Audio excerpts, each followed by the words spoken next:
Assalamualaikum warahmatullahi wabarakatuh. Jumpa lagi dengan channel Galilea LM. Semoga pada kesempatan ini, pada hari ini, semua dalam kondisi yang fit, sehat walafiat, diberikan rahmat oleh Sang Penguasa berupa kemurahan sandang, pangan, dan papan. Amin. Pada kesempatan ini saya ingin mengulas tentang senjata yang sangat mengerikan pada masanya. Senjata ini untuk area Blitar dan sekitarnya dinamakan dengan nama calak. Senjata ini dinamakan calak. Senjata ini saya dapatkan dari seseorang yang dulunya mempunyai pekerjaan sebagai tukang hitan atau sunat.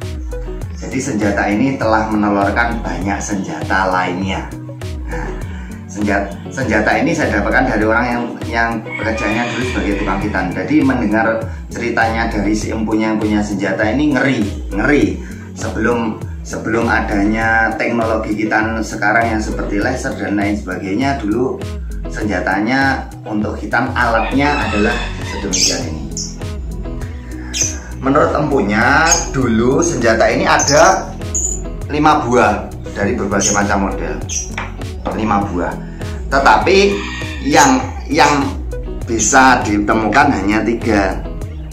Hanya 3. Jadi dari berbagai macam ukuran ini ada 3. Nah, ini saya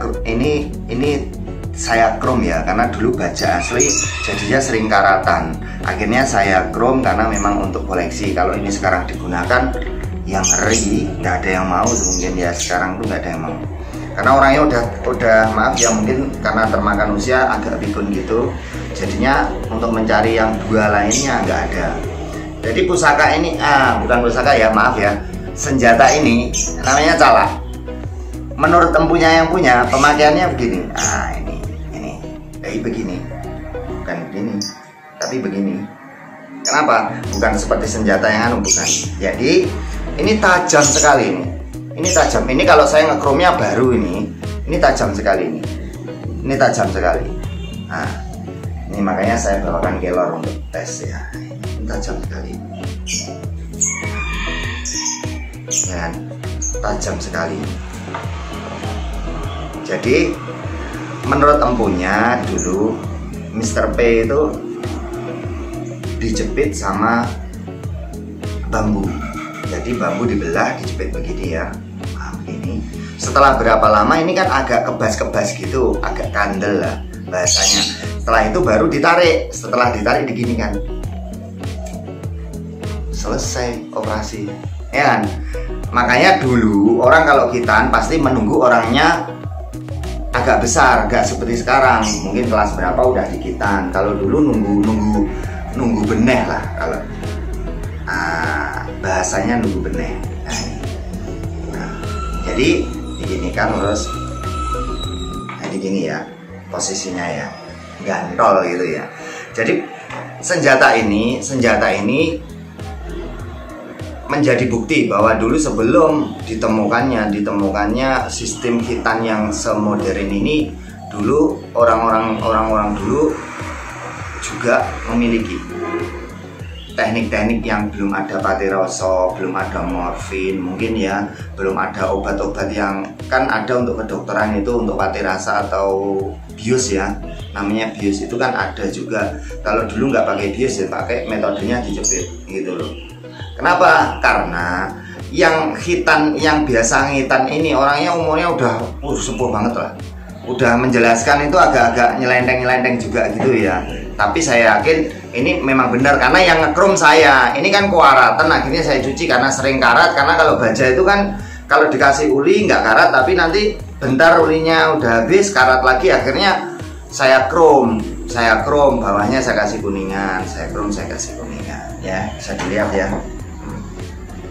Nah, ini calak, kalau bahasa ini calak, ini beda ya. Nah, nyantilnya nggak tahu ini anunya biar, karena saya juga kurang paham ya, kurang paham tentang cara pemakaian ya, sepintas selalu seperti itu. Yang jelas ini tajam banget ini. Nah, ini tajam. Ini memang saya krom tapi ini tajam sekali ini. Tajam banget ini. Nah, ini nyandi ini. Sir gitu. Bisa dibayangkan ya. Mbah-mbah kita dulu mungkin ada yang aneh. Ini memang ada perbedaan. Besarnya mungkin agak sama tapi ada perbedaannya, agak tebel. Agak tebel. Ya kan? Anunya agak tebel. Calaknya ada beda lu. Tebelnya kan beda. Ini beda lagi. Beda kan? Beda. Jadi untuk penyembuhan lukanya dulu menurut si empunya yang memiliki ini dulu itu mereka tidak mandi berhari-hari dan berpantang makan. Jadi makannya kebanyakan cuma ikan gabus. Ikan gabus itu kalau di sini namanya cengor. Ikan cengor sama tahu sama tempe, sate. Tapi satenya kan ya nggak seperti sekarang ini ya. Maksudnya satenya udah masih mungkin kalau daging ya daging plus. Kalau sekarang kan sate agak dicampur-campur sama lemak apa, jadi proses penyembuhannya lebih cepat. Nggak ada obat-obatan seperti sekarang ini. Untuk hitannya paling ada katanya serbuk putih, itu namanya kalau nggak salah namanya sulfanilamid, cuma itu toh ditaburkan di bekas luka itu. Makanya nggak serapi sekarang menurut penuturannya si empunya. Jadi ini juga termasuk senjata yang kenapa saya bilang mengerikan. Ini dulu kalau orang sunat itu pasti ngeredek kan, pasti takut pasti itu. Kenapa? Karena ya latihan seperti ini kayak sembilu gitu. Ada cerita katanya pakai sembilu itu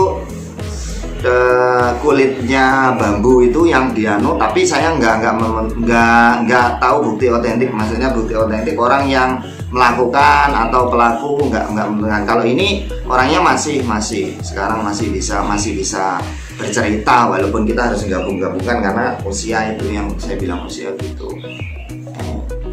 Ya alhamdulillah masih menemukan dan menambah rasa syukur kita lahir dengan kebudayaan yang maha kaya. Jawa itu maha kaya. Nyatanya ada calak, terus ada keris-keris usiaji dan lain-lain itu. Ya, makanya saya contohkan ya, ini memang ada kulitnya.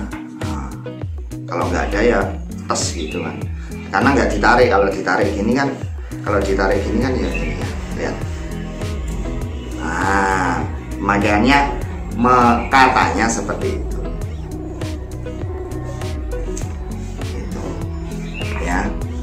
Ini calak, oke. Nah, calak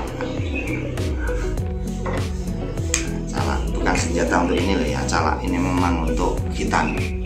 Demikian yang bisa saya ulas untuk sekian. Mohon dimaafkan jika ada informasi ataupun perkataan yang kurang berkenan. Semata-mata ingin mengulas tentang dengan keterbatasan wawasan dan ilmu yang saya miliki, ingin mengulas tentang kearifan budaya lokal yang maha kaya ini. Semoga memacu minat untuk semua untuk semakin melestarikan budaya Jawa yang ada di luar. Assalamualaikum warahmatullahi wabarakatuh. Salam Rahayu.